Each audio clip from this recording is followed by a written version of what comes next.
घोसी के उपचुनाव को एनडीए बनाम इंडिया की लड़ाई के तौर पर देखा जा रहा था और इस लड़ाई में, इस जंग में इंडिया ने जीत दर्ज की। सपा के कैंडिडेट सुधाकर सिंह ने बीजेपी के प्रत्याशी दारा सिंह चौहान को हरा दिया। अब ऐसे में इस जीत के बाद इंडिया काफी ज्यादा उत्साहित है। इस बीच में एक सवाल यह कि क्या बहन जी यानी कि मायावती, बहुजन समाज पार्टी की सुप्रीमो, ने रुख साफ किया है कि उनका स्टैंड किस तरफ जाएगा। पहले उन्होंने कहा था कि ना वो एनडीए के साथ जाएंगी ना इंडिया के साथ, ट्वीट करके उन्होंने कहा था। लेकिन इस जीत के बाद से क्या उनके जो विचार हैं वो बदलने वाले हैं?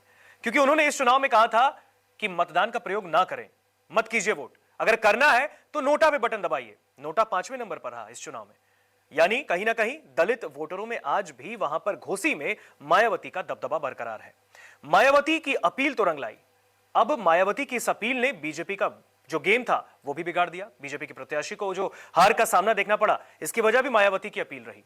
ऐसे में अब एक तस्वीर ये आ रही है कि मायावती की जो अपील हुई, इसने बीजेपी को नुकसान तो पहुंचाया।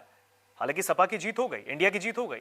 अब ये सवाल उठ रहे हैं कि देर सवेर ही सही मायावती इंडिया के साथ गठबंधन कर सकती है 3 विधानसभा चुनाव खत्म होने के बाद। क्यों, इस रिपोर्ट में बताते हैं। उत्तर प्रदेश के मऊ की घोसी विधानसभा के उपचुनाव में सपा ने जीत दर्ज की है। बीजेपी दूसरे नंबर पर रही। नोटा पर भी लोगों की नजरें बनी थी। कारण है मायावती। दरअसल बसपा प्रमुख मायावती ने घोसी में उपचुनाव की वोटिंग से पहले लोगों से अपील की थी कि मतदान से दूर रहें। उन्होंने ये भी कहा था कि अगर किसी को वोट देना ही है तो नोटा का बटन दबाएं। नोटा 5वें नंबर पर रहा। मायावती ने बसपा से घोसी उपचुनाव के लिए प्रत्याशी नहीं उतारा। उन्होंने बसपा समर्थकों से अपील करते हुए कहा था कि मतदान ना करें और करें भी तो नोटा दबाएं। 10 प्रत्याशियों में से 5 को नोटा ने पछाड़ दिया। नोटा 5वें नंबर पर कब्जा जमाए रहा। तीसरे नंबर पर पीस पार्टी और चौथे नंबर पर जनाधिकार पार्टी रही। घोसी विधानसभा सीट पर 2 बार बसपा ने जीत हासिल की है। सबसे पहले 1993 में और दूसरी बार 2007 में बसपा प्रत्याशी सीट पर जीत दर्ज कर चुके हैं। इस बार पार्टी चुनाव से बाहर रही। पार्टी ने कोई भी उम्मीदवार चुनाव में नहीं उतारा और मताधिकार का प्रयोग न करने की बात कही। इसके बाद मायावती ने भी अपील करते हुए वोट न देने या नोटा का बटन दबाने की बात कही। हालांकि पिछले चुनावों के परिणामों के मुताबिक इस सीट पर बहुजन समाज पार्टी के वोटर बड़ी तादाद में है। ऐसे में मायावती की अपील का असर कहें या वोटरों की मर्जी, लेकिन इस सीट पर मतदान कम प्रतिशत में हुआ और नोटा अन्य प्रत्याशियों को पछाड़ता दिखा।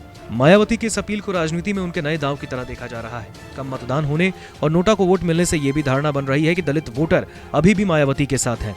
मायावती ने इस कदम से दलितों को साधने का काम किया है। कम मतदान और नोटा को वोट मिलने से स्थिति साफ होती दिख रही है कि दलित वोटर बसपा खेमे में है। वहीं अब सवाल ये भी कि छत्तीसगढ़, राजस्थान और मध्य प्रदेश में विधानसभा चुनाव के बाद मायावती क्या देर सवेर इंडिया गठबंधन के साथ आ सकती हैं? क्योंकि एनडीए गठबंधन में जाने की तरफ तो मायावती का इशारा बिल्कुल नहीं दिखा, क्योंकि घोसी उपचुनाव में नोटा दबाने की अपील ने इसे साफ कर दिया और बीजेपी के प्रत्याशी को हार का भी सामना झेलना पड़ा। ये भी इसकी एक मुख्य वजह है। बहरहाल अब सब मायावती पर ही निर्भर करता है कि बसपा सुप्रीमो आम चुनाव से पहले क्या फैसला लेती है। नमस्कार, मैं हूं मानक गुप्ता।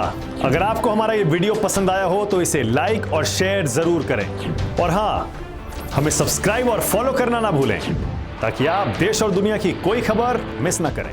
तो जुड़े रहिए हमारे साथ और देखते रहिए न्यूज़ 24।